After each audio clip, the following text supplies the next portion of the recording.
Marsdale. I'm on staff at the Greater Reading Chamber Alliance, and welcome to another episode of Chamber Spotlight. I'm thrilled to have with me today the Executive Director of the Literacy Council of Berks County? Reading-Berks. Reading-Berks. Berks County is good too. We're all one big happy That's family, right. right? So, Ryan Breisch, Yes. thank you for being here. My pleasure. Thank you for having me. It's great. There's so much to talk about because your organization has got such a broad base of services that it Yes. provides. But one thing we want to talk about really before we get started on kind of the nitty-gritty is the fact that you're celebrating a milestone. We are. 1 month from today, we're celebrating our 50th anniversary. 50 years of providing adult education services to Berks County.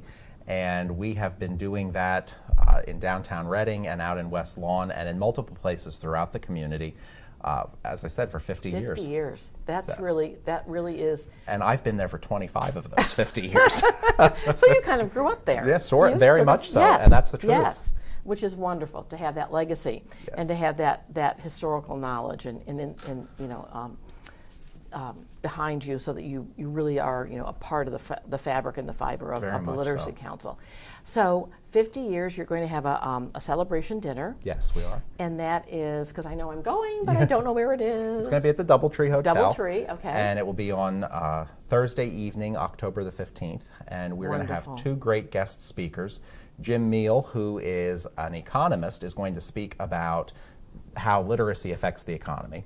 And we're also going to hear from Beverly Bradley, who is the volunteer president of the Greater Bethlehem Cops and Kids program. Oh, interesting. And one of the things that we do at the Literacy Council is we house the Greater Reading Cops and Kids program, which is run by a fabulous group of volunteers.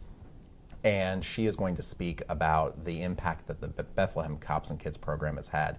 And we're hoping to get the Reading Cops and Kids program to replicate that. It's already doing great things, but we'd like to take it to the next level. Absolutely. Okay, that is really super. There's just so many programs that are absolutely pivotal to the success of young people and to Right. the success of all people in terms of, and you said like literacy, and just the importance of what that means to a community, and having an economist talk about that in terms of really, education is really that leveler that you can't be without. I think people look at the clients that we serve in terms of being a burden to society, when in fact, if they can get the skills that they're coming to us to obtain, will actually be assistance to society. They'll get sustaining jobs where they can provide for their families, own homes, and make the community a better place. Exactly, and interestingly, and I'm sure she wouldn't mind me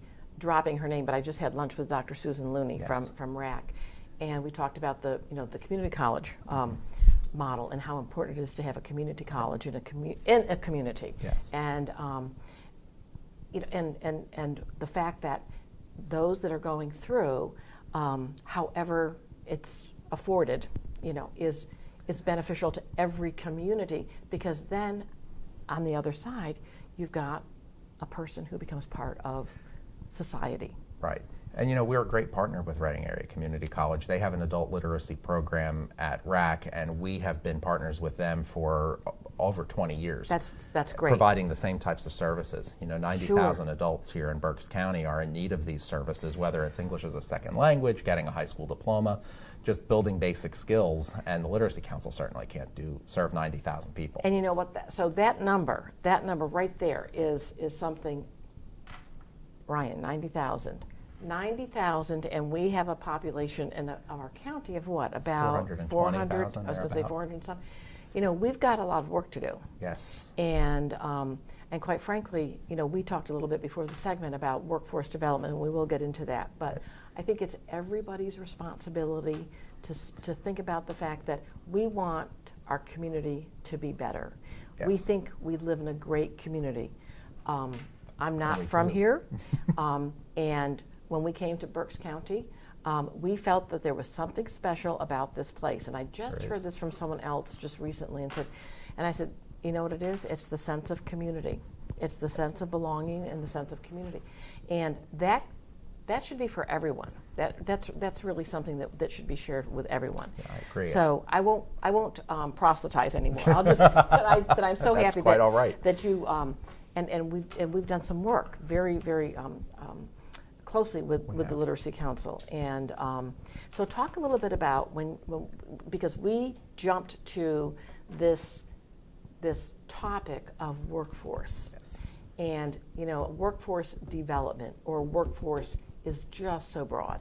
And we are very attuned to it at the Chamber, because when we talk about the workforce of tomorrow and the workforce of today, it's going to look very different. Absolutely. And what a lot of people don't know, although if you think about it, it just makes perfect sense, is that we have young people coming in as millennials or those coming on behind them.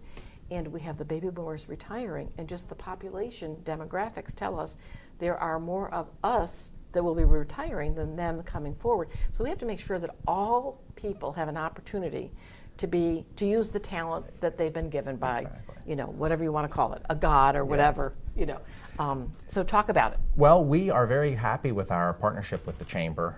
We are working on a workforce development program where the participants will obtain certification at the end of the training. Yes. And the Literacy Council does the business English portion of that training. And in fact, Right. as of today, that has wrapped, I guess maybe yesterday, our portion has wrapped up the first couple of weeks, and now those individuals will continue, and at the end of the training will receive their certification, and we're actively recruiting participants for the second cohort. But the Yes. Literacy Council is very happy to do what we do well, and that is English as a second language instruction and business English instruction, working with the non-native speaking population, getting them accustomed to American business customs. Right, exactly.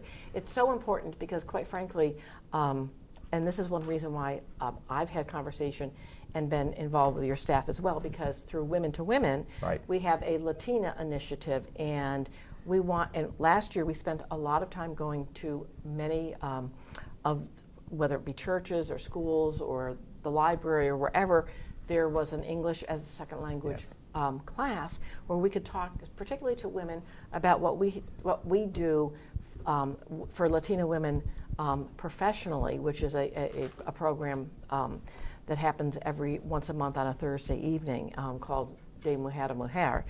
And I have learned so much in 4 years of just making all of these wonderful friends.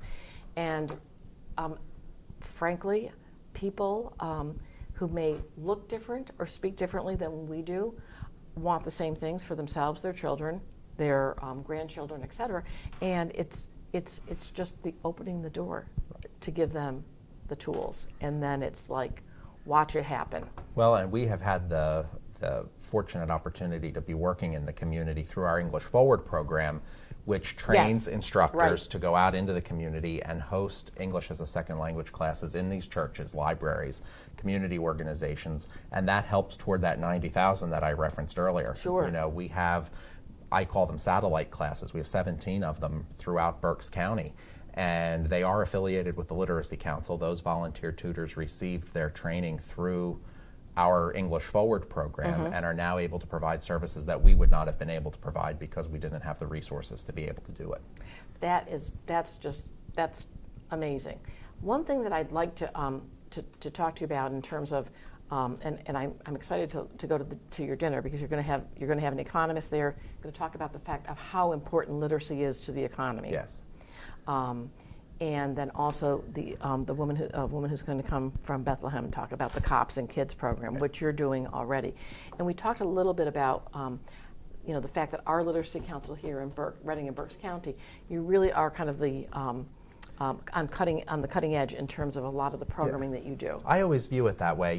We've had a strong philosophy in our organization where we kept it professional. We didn't keep it mom and pop, so to speak. A lot of nonprofit organizations want to be a charity, and that's what a nonprofit organization is, and we're a charity as well. But we don't operate as a charity. We operate as a professional business to provide a service to the Absolutely. community.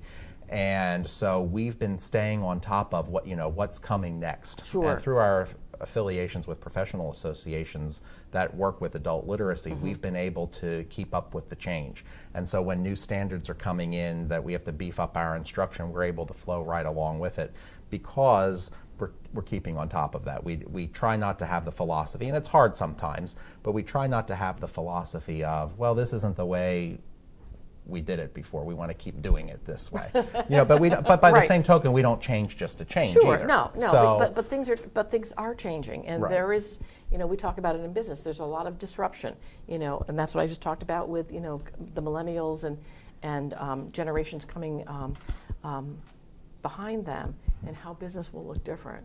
Right.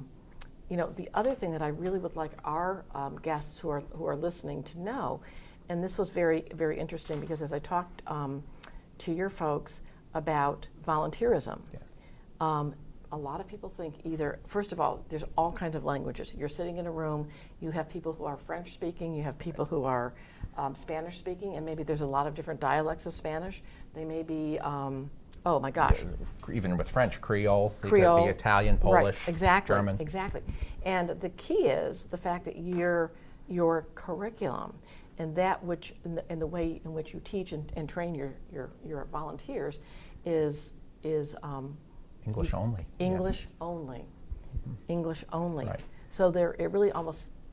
You don't need any second language experience to work with English as a second language. Right, Absolutely. Exactly. So if you're interested in volunteering, give us a call. Yes, absolutely. And I think that you would find nothing more rewarding. Absolutely. I love it. That's why I've been there for 25 years. Exactly. Well, you do find that when you have a passion and you work at your passion, it really is it's sort of a, not every day, but it's a pleasure to come to work. That's right. 99.9% of the time. Exactly. And you're doing a great service.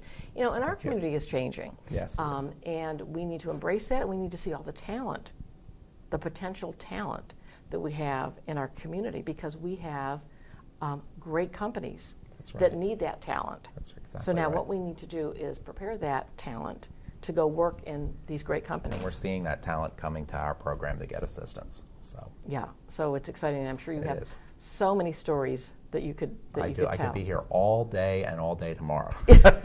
Which, thank you for doing pleasure. the work you do. Thank I really, really appreciate that. We all thank you. Well, thank you. And It's thank our you for pleasure. coming on over and talking to me My today. pleasure. Thank you for having me. Great.